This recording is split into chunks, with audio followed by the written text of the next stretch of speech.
Alden Richards ibinahaging nakatikim din siya ng panlalait mula kay Jacqueline Jose at bagsak daw siya pagdating sa aktingan. Ayon kay Alden ay hindi umano siya nakaligtas sa pagiging totoo at diretso ng yumaong veteran actress na si Jacqueline Jose. Pagbabahagi ng Kapuso's superstar, nakatikim din umano siya ng panlalait mula sa kanyang nanay-nanayan sa showbiz. At ito nga ay sa mga unang taon ng kanyang larangan sa pag-arte. Sa eulogy ng binata, simula pa lamang ay mapapansin na ang pagiging emosyonal nito at ang garalgal na boses dahil sa matinding sakit at kalungkutan umano na kanyang nararamdaman sa biglaang pagpanaw ni Jacqueline Jose na ilang beses din niyang nakatrabaho.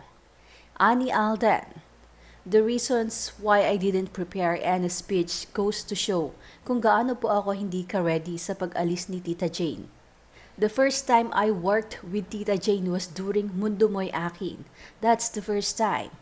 Pagpapatuloy ng aktor na ang tinutukoy ay ang teleserye ng GMA na umere noong 2013.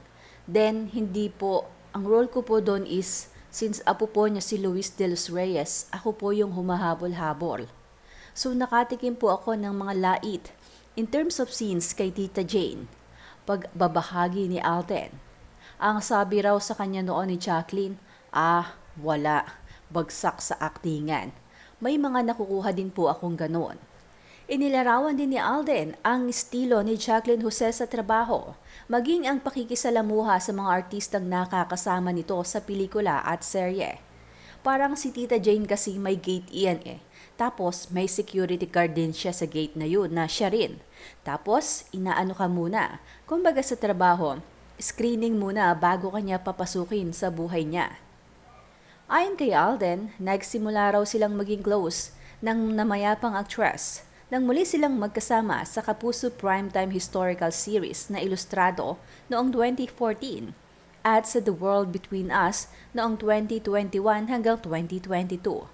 Sa isang interview, nabanggit na rin ni Alden kung gaano kasakit ang biglaang pagpanaw ni Jacqueline na aniya ay parang namatayan muli siya ng ina sa pagpanaw ng actress.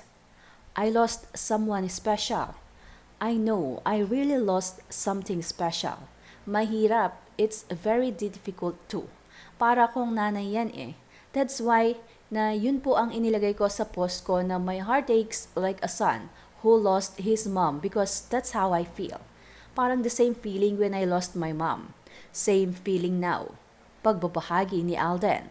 Samantala, naihatid naman na sa kanyang huling hantungan ang namayapang actress na si Jacqueline Jose noong March 10, 2024.